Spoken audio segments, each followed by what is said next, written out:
Hello friends, welcome back to my channel.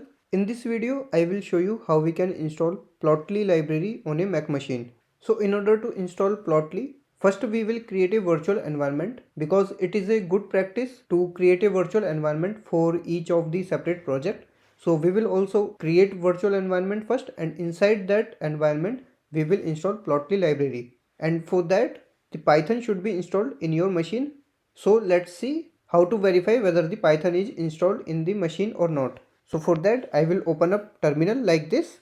Then on terminal I will write python 3 space hyphen hyphen version.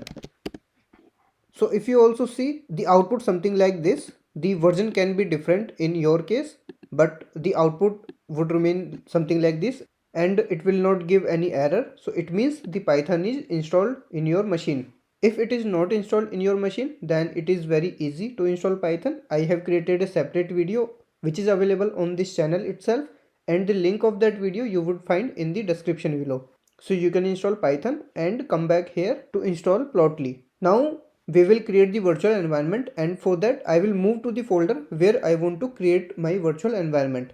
So for this video I would create the virtual environment in my downloads folder. So I would do cd and downloads, and inside this downloads folder I will run one command which will create the virtual environment. So the command is python 3 space -m venv and the name of the virtual environment which I want to create. So let's keep the name of this Plotly underscore install. So this is the environment name which we have given, and it has created the virtual environment. So while it created the virtual environment, it also created one folder as well.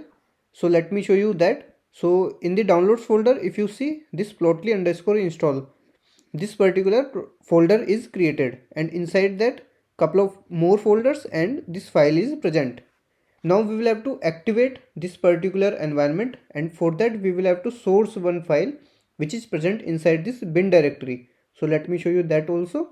So if you can see, this activate file is present here. We need to source this activate file in our terminal. So let me source this particular file. So I would say source, and I would give the path of that activate file. So I would say plotly underscore install and bin, and inside that the activate file is there. So I would hit enter now. So as you can see, plotly underscore install is written in the left side of this line. So it means this particular environment is activated now. Now it is a time to install the Plotly library, and we will use pip for that. So I would say pip install and Plotly. So I will hit enter now. So the download is in progress. As you can see, the Plotly library is successfully installed. So let's verify that. So I would list down all the packages which are installed in this particular environment, which is active for now. So I would say pip list. So this will list down all the libraries and packages which are installed in this environment.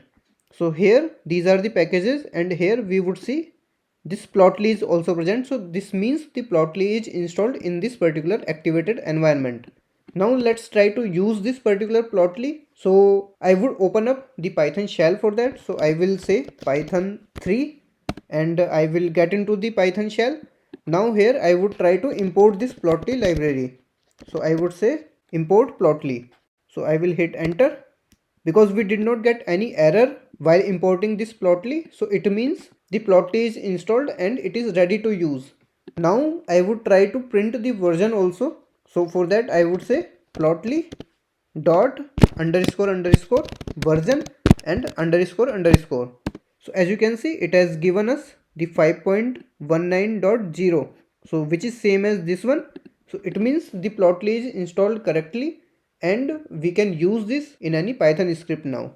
I would now exit from this Python shell. For that I would run this command exit and these brackets, and I would also deactivate this particular environment, and for that I would write this command deactivate and I would hit enter. So I have come out of this particular activated environment. and I have entered into the global environment. Still, if you face any issue, let me know in the comment section. And if the video was useful to you, then do hit the like button and do not forget to subscribe the channel. That's all for this video. See you in the another video. Until then, keep learning, keep supporting.